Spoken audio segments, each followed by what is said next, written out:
Bonjour à tous et bienvenue dans cette nouvelle vidéo. Aujourd'hui, nous allons installer le Expo CLI et créer notre premier projet. Le Expo CLI comme Command Line Interface, est un outil que Expo nous fournit pour faciliter le développement et gagner en productivité. Alors, pour installer le Expo CLI, vous avez besoin de Node.js.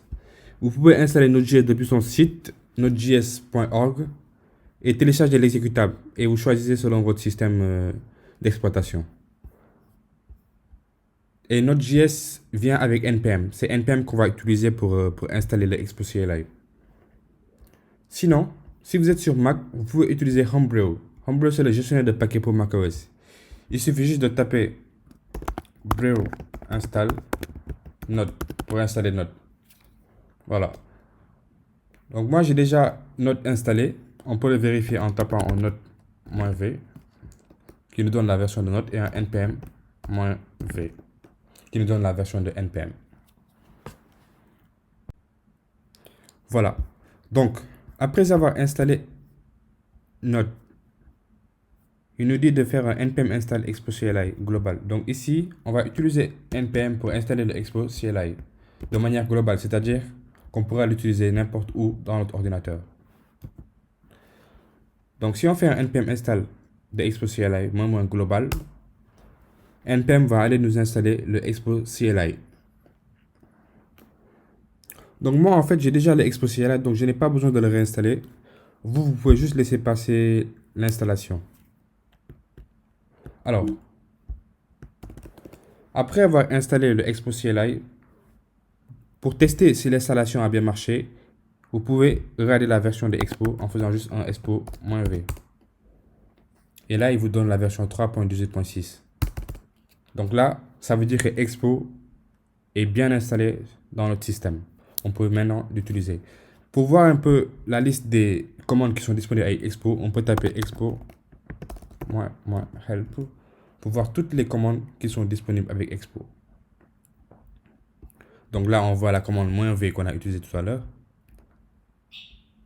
Là, on voit la commande build, expo build Android pour builder un APK. Il y a vraiment toutes les commandes expo eject pour s'éjecter. Expo login ou logout pour se loguer en compte. Expo publish pour faire du over the air update ou bien pour publier votre projet dans le expo client. Maintenant, ce qu'on doit faire, c'est créer notre projet. Comment créer un projet avec Expo? Pour créer un projet, il y a une commande très simple qui s'appelle expo init. Expo init, voilà. Et quand on crée un projet, on nous demande quel type de projet on veut créer. C'est des templates. Donc ici, vous allez remarquer qu'il y a deux workflows, le manage workflow et le bare workflow. Comme j'ai dit, on va utiliser le manage workflow et on va choisir le template blank.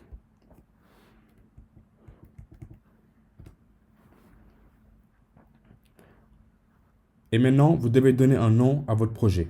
On va l'appeler premier projet.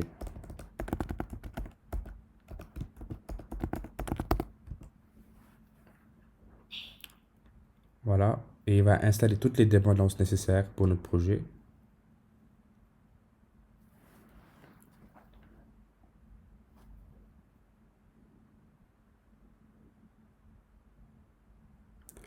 Voilà. Notre projet a été bien créé. On peut juste faire un CD vers premier projet et voir qu'on a bien tous les dossiers. Félicitations, vous avez créé votre premier projet avec Expo. Je vous donne rendez-vous dans la prochaine vidéo pour parler de la structure du projet. Merci.